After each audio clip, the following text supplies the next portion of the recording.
बहुत समय पहले एक छोटे से गांव में एक डरावना तालाब था जिसका नाम था दुब्बी तालाब।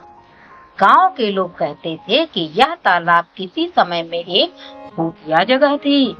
गांव के आसपास की मिट्टी हमेशा गीली रहती थी और रात के समय वहां अजीब अजीब सी आवाजें सुनाई देती थी।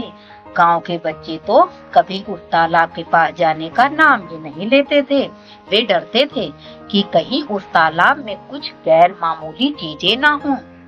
लेकिन गांव में दो साहसी बच्चे थे, नीरज और आकांक्षा। दोनों ने सोचा क्यों ना इस रहस्यमयी तालाब का रहस्य उजागर किया जाए। एक दिन वे तय करते हैं कि वे दुब्बी तालाब का पता लगाएंगे और जानेंगे कि आखिर वहाँ है क्या। शाम के समय जब सूरज डूबने वाला था, नीरज और आकांक्षा तालाब की ओर चल पड़े।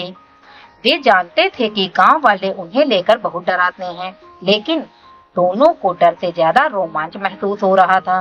तालाब के पास पहुंचते ही नीरज ने कहा, तुम डर तो नहीं रही हो ना आकांक्षा? आकांक्षा ने हिम्मत जुटाकर कहा, डर नहीं, बस थोड़ा चौंकी हुई हूँ। जैसे ही वे तालाब के पास पहुँचे, हवा में एक अजीब सी खामोशी थी।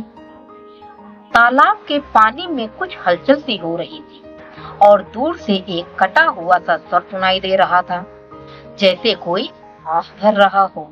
आकांक्षा और नीरज ने एक दूसरे को देखा और फिर तालाब की ओर बढ़ने लगे। अचानक तालाब के किनारे एक पुरानी नाव दिखाई दी। नीरज ने कहा, आओ इस नाव में बैठकर तालाब के बीच तक चलते हैं, शायद हमें वहाँ कुछ ऐसा मिले जो हम नहीं जानते। दोनों नाव में बैठ गए और धीरे धीरे तालाब के बीच की ओर बढ़ने लगे।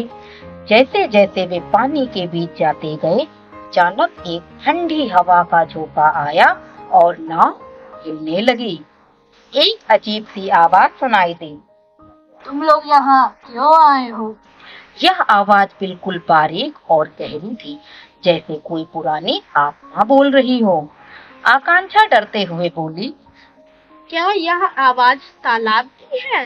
नीरज ने कहा, शायद, लेकिन हमें डरकर वापस नहीं लौटना चाहिए। हमें यह जानना होगा कि क्या सच में कोई भूत है यहाँ। तभी पानी में हलचल हुई और एक धुंधली आकृति तालाब के पानी से बाहर आई। वह आकृति बहुत डरावनी थी और उसके चेहरे पर साफ साफ दिखाई दे रहा था।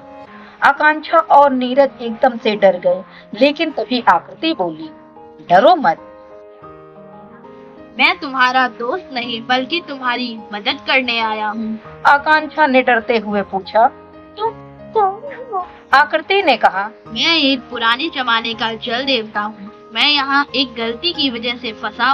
गांव वालों ने मुझे तंग किया था और मैं भी गुस्से में आकर भूत बन गया था, लेकिन अब मैं यहाँ शांति चाहता हूँ। नीरज ने पूछा, तो क्या हम तुम्हारी मदद कर सकते हैं? जल देवता ने मुस्कुराते हुए कहा, हाँ, मुझे शांति तभी मिलेगी जब तुम गांव वालों को बताओ कि मैं उन्हें कोई नुकसान नहीं पहुंचाना चाहता। बस मुझे यहाँ शांति से रहने दो।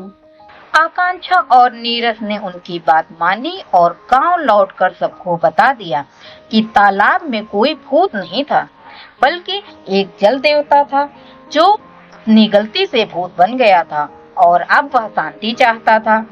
गांव वाले अब डर के बजाय जल देवता की पूजा करने लगे और तालाब के आसपास का वातावरण भी शांत हो गया। तो बच्चों, इस कहानी से हमें यह सीख मिलती है कि डर केवल अज्ञात से होता है। जब हम किसी चीज के बारे में पूरी जानकारी रखते हैं तो डर स्वतः खत्म हो जाता है। हमें अपनी गलत धारणाओं को तोड़कर सही जानकारी हासिल करनी चाहिए और किसी को बिना समझे डरने के बजाय उसकी मदद करनी चाहिए।